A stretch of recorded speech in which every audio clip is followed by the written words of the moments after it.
Archibald Storky, one of the world's richest yet meanest men, sat in his opulent study, his bony fingers tapping against the mahogany desk. His fortune was the stuff of legends, built on ruthless business practices and an uncanny ability to exploit every loophole. But today, his focus was on his latest scheme, his will. The old man chuckled to himself as he thought about his relatives, each one more sycophantic and foolish than the last. He had invited them all to his estate last weekend, watching them fawn over him like a pack of starving hyenas. It had been a delightful spectacle. Time to give them something to really fight over, he muttered, dipping his quill into the inkpot. With a flourish, he began to write, listing each relative and their share of the fortune. He made sure to include ridiculous stipulations and petty conditions, chuckling with glee at the chaos it would surely cause. His grandniece, Petunia, would inherit his prized collection of antique mustache combs, but only if she could grow a mustache herself. Cousin Harold would get a quarter of the estate, but only if he could beat Archibald's champion horse at a game of chess. The conditions were absurd, and Storky relished the thought of his relatives scrambling to meet them. As the sun set, casting long shadows across the room, Storky sealed the will with his ornate stamp. He called for his lawyer, a shifty man named Mortimer, to witness the document. With a sly grin, Storky handed him the papers. "Make sure this is well publicized, Mortimer. I want them all to know exactly what they stand to gain, or lose." The ink was barely dry on Storky's will when the first beneficiary met an untimely end. Henry Storky, Archibald's bumbling nephew, was found dead in his study. The official cause was a heart attack, but there were whispers of foul play among the family. Henry had been ecstatic upon learning he was a beneficiary, so much so that he threw a celebratory party involving copious amounts of cream puffs and champagne. His enthusiasm had apparently been too much for his fragile heart. At the funeral, Archibald feigned sorrow, but anyone who knew him could see the twinkle of satisfaction in his eye. He had always considered Henry a fool, unworthy of the Storky name.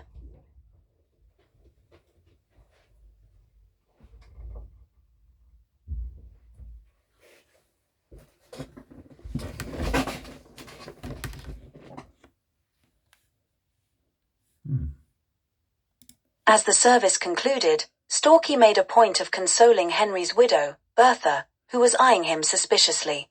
The other relatives began to whisper among themselves. "Did you hear?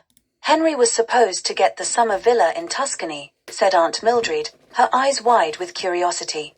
"What a terrible coincidence," murmured Cousin Eliza, though her smile suggested she didn't find it terrible at all.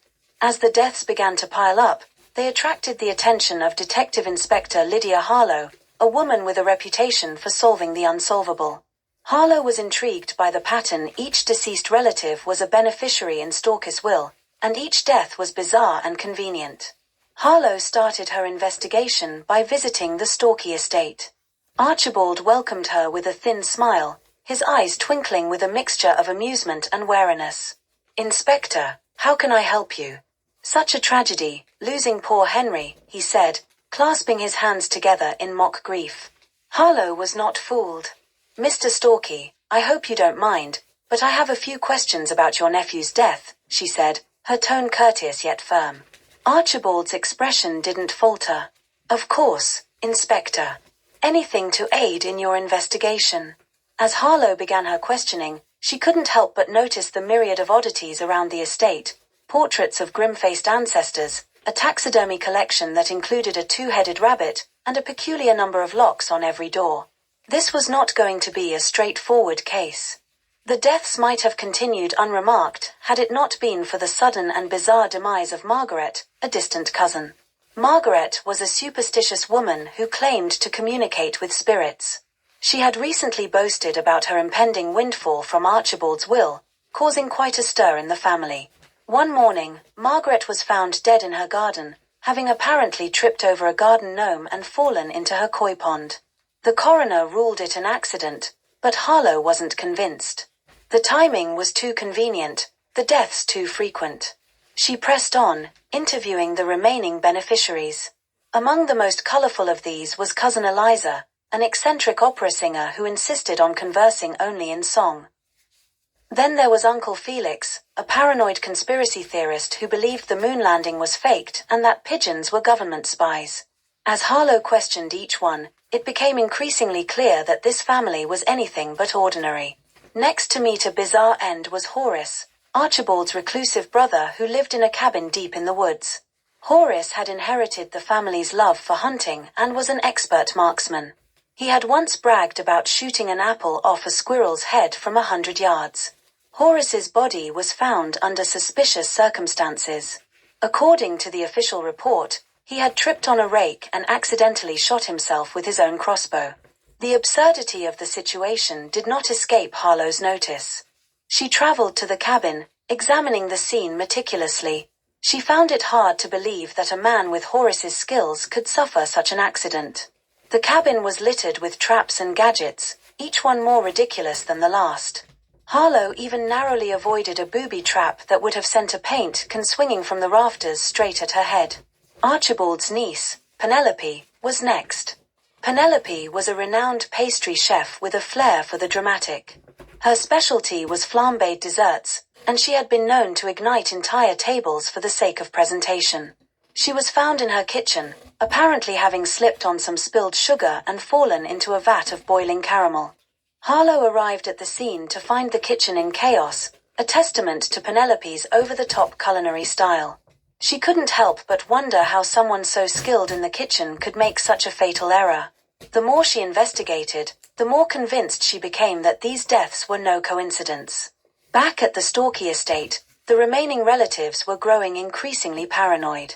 Aunt Mildred had taken to sleeping with a cricket bat under her pillow, while Cousin Eliza refused to eat anything that hadn't been tasted by someone else first. The next to go was Uncle Reginald, a retired circus performer with a passion for magic tricks. Reginald was found in his basement, trapped in a Houdini-style water tank. The lock had somehow jammed, and Reginald had drowned. Harlow was called to the scene, where she found Reginald's basement filled with all manner of oddities, trick handcuffs, fake swords, and an alarming number of rabbits in hats. She couldn't shake the feeling that Reginald's death was too conveniently timed. The surviving relatives were in a state of hysteria. Cousin Harold, who had inherited Reginald's paranoia, barricaded himself in his room with a stockpile of canned beans and a crossbow. Meanwhile, Aunt Mildred started writing a tell-all memoir, convinced she wouldn't live to see it published. Uncle Felix, the conspiracy theorist, was next. Felix had always been convinced that someone was out to get him, but even he was unprepared for the elaborate trap that ended his life. He was found in his study, strangled by his own collection of neckties. Harlow, upon examining the scene, couldn't help but be impressed by the sheer creativity of the setup. Felix's room was a shrine to paranoia, with tinfoil hats and bug detectors scattered everywhere. She knew that the killer was getting bolder, and she was running out of time. Frustrated but undeterred, Harlow decided to set a trap. She leaked information suggesting that one of the remaining beneficiaries had discovered incriminating evidence against the killer. The news spread quickly, reaching Storky's ears. He panicked, his carefully laid plans unraveling. Storky decided he needed to act fast to secure his fortune. He hired a private investigator, unaware that the man was one of Harlow's most trusted operatives. The investigator fed Storky false information, leading him into a trap meticulously designed by Harlow. The remaining beneficiaries gathered at the estate under the pretense of a family meeting. Storky, unaware of the trap, attended reluctantly, his nerves frayed. Harlow made her move. "Ladies and gentlemen, we are here to discuss the unfortunate deaths within your family. I believe we are in the presence of a murderer." The room fell silent, all eyes on Storky. His face turned pale, his usual composure shattered. Harlow presented her case, detailing the pattern of deaths and the false evidence planted by her operative. Storky tried to protest, but Harlow silenced him with a final, damning piece of evidence, a recording of his confession, captured by the private investigator. "You've been very clever, Mr. Storky, but not clever enough," Harlow said, her voice triumphant. Storky slumped in his chair, defeated. He knew his game was up. Archibald Storky was arrested and charged with multiple counts of murder. The trial was swift, and the evidence overwhelming. He was sentenced to life in prison, his fortune seized and distributed among the surviving beneficiaries. Harlow's reputation soared, her success in the case cementing her status as one of the country's top detectives. As she closed the file on Archibald Storky, she couldn't help but feel a sense of satisfaction. Justice had been served, and the world's meanest man had met his match. The remaining beneficiaries, free from Storky's shadow, vowed to use their newfound wealth for good. The Storky name, once associated with greed and ruthlessness, began to symbolize generosity and redemption. And so, Archibald Storky's legacy was rewritten not by his wealth, but by the justice that finally caught up with him.